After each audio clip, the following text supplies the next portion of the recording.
Ladies and gentlemen, start your engines. Films are made up of sequences. Sequences are made up of scenes. And scenes are made up of shots. In previous episodes, we discussed composition, animation, and production sound. In this episode, we will delve deeper into the sound recording process. Can I have some quiet on the set? Roll sound. This is episode 17 of The Shot List. Production Sound, Part 2.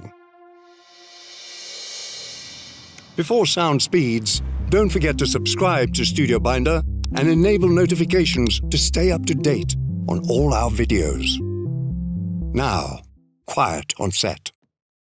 Well, hello, Colin.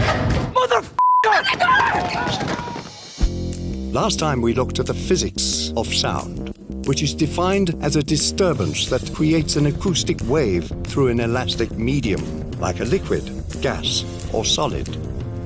We also looked at various terms that recur in the sound department, along with a plethora of equipment that is needed.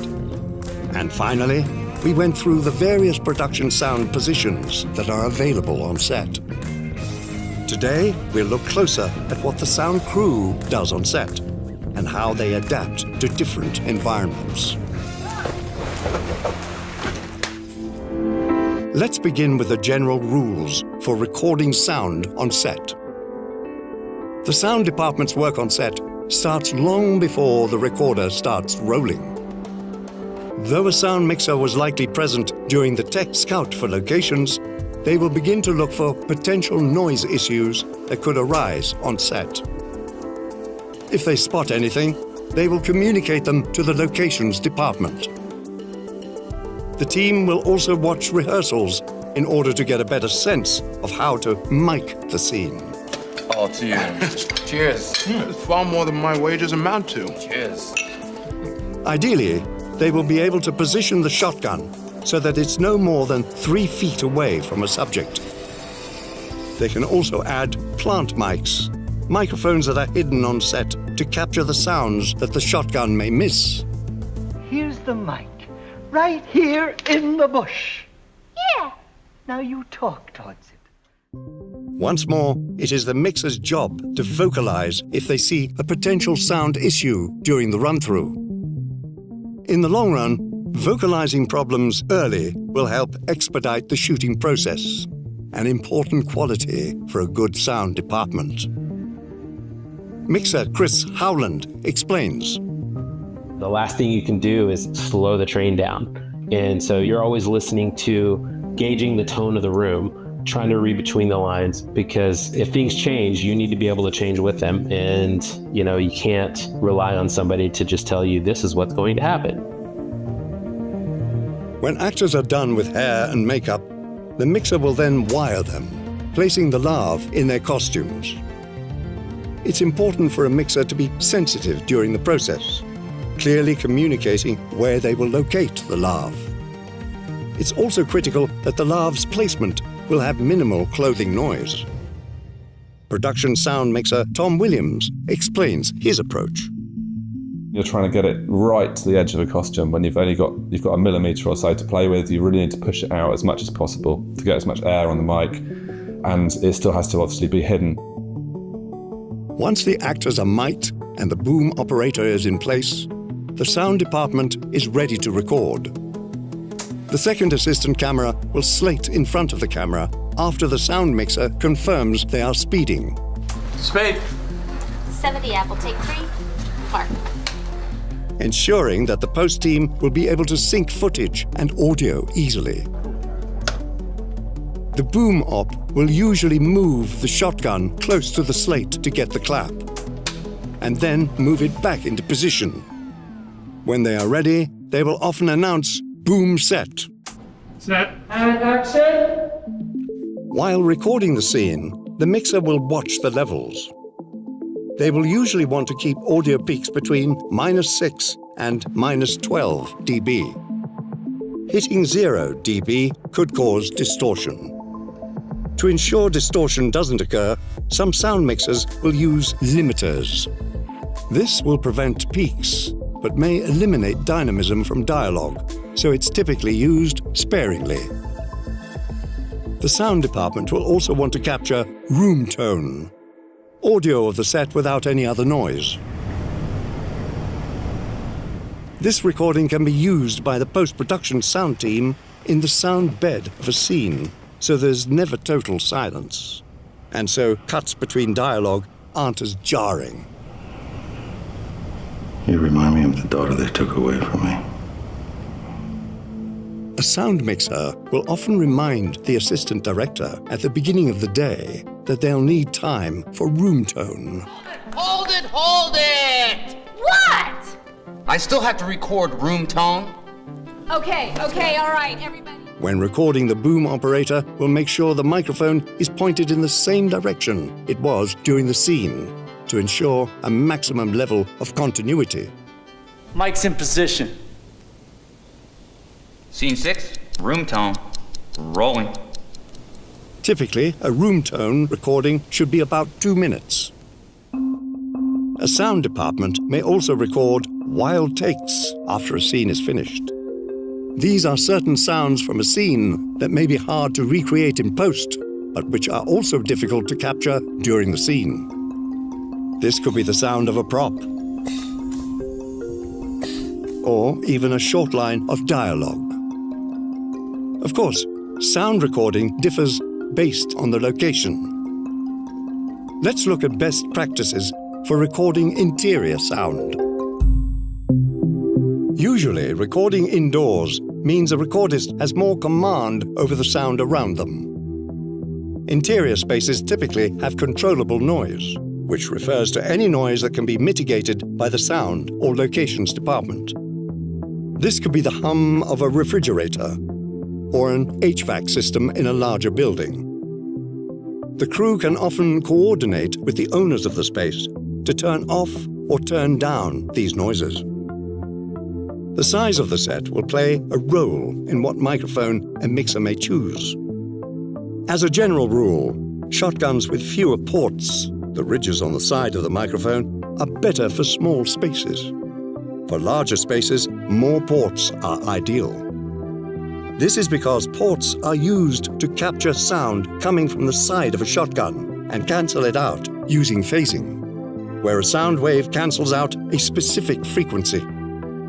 Too many ports in too small a space may create an unwanted phase effect, since the subject's noise may hit the ports as well due to reverb. Reverb is an important consideration for indoor settings. Short for reverberation, the term refers to the persistence of sound after it is created.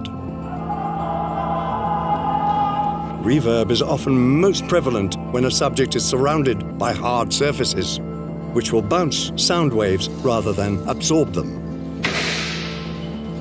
A sound mixer typically will want to reduce reverb on set as much as possible, even if a scene may need reverb in the end.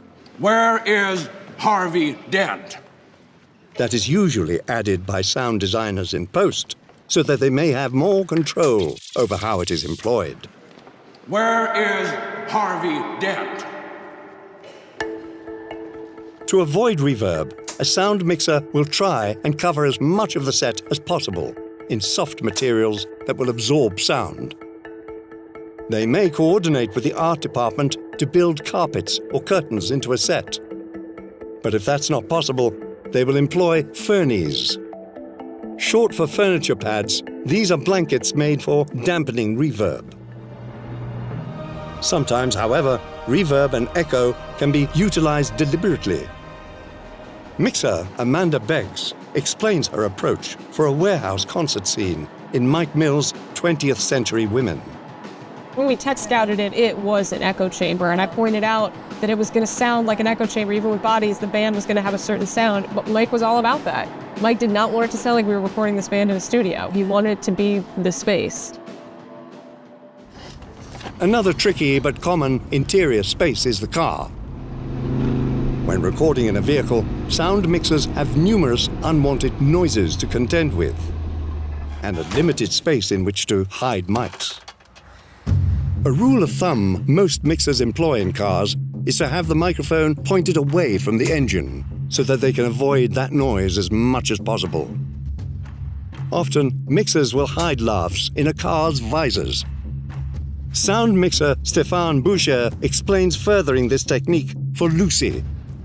The idea was the sun visor, and I was thinking, what about buying new sun visor, exactly the same one, and then I'm gonna destroy it, open it, put a mic inside, close it again, and put it in the car.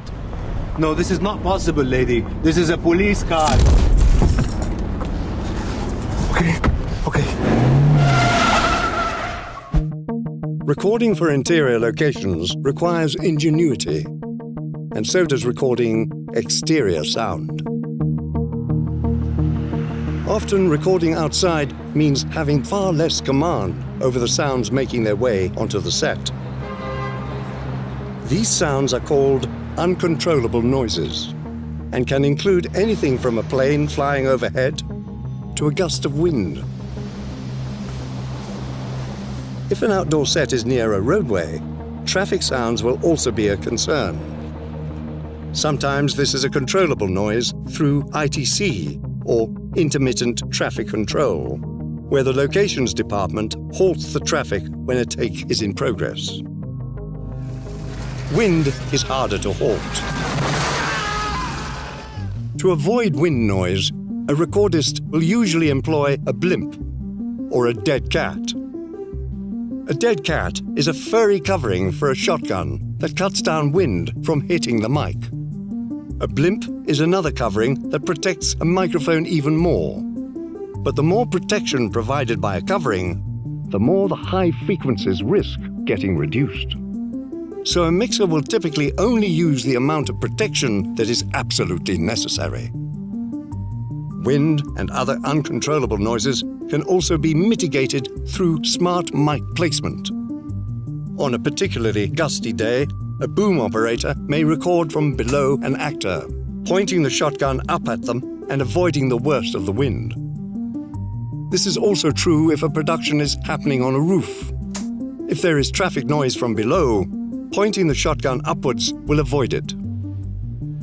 A low-cut filter can also be employed to reduce the bass-heavy interference from wind or low hums from machinery. Hi there. How you doing? Recording outside can also require contending with the elements. In these instances, it's important to pay attention to how the equipment is faring. Sound mixer Mark Ulano explains the steps he took when working in the bitter cold for the Hateful Eight. You have to have a lot of redundancy because things will fail, and you have to be very aware of the impact. If you work something in the cold, a piece of electronic gear, and then you bring it to a warm place, there's going to be condensation inside. So it's like a little rainstorm in your electronics that are designed to make it stop working at the worst possible moment. So you don't do that. You have a set of cold things, you have a set of warm things. The elements can make their own noise too. When dealing with rain, a mixer may use hog's hair, fabric which can dampen the sound of droplets. There is only so much a sound team can do for especially difficult settings. The goal is to get usable sound, even if it's not perfect. Sound is one half of a movie, so don't skimp when it comes to capturing it on set. Listen to your sound mixer. Otherwise, you may pay for it in post-production, which we'll get into on our next episode, Post-Production Sound. Good sound starts with good planning. Get ahead of any audio surprises by using Studio Binder's pre-production software. And take a look at the Studio Binder Academy channel for filmmaker interviews and in-depth tutorials on creating shot lists, production documents, and more. Until next time, keep your ears open.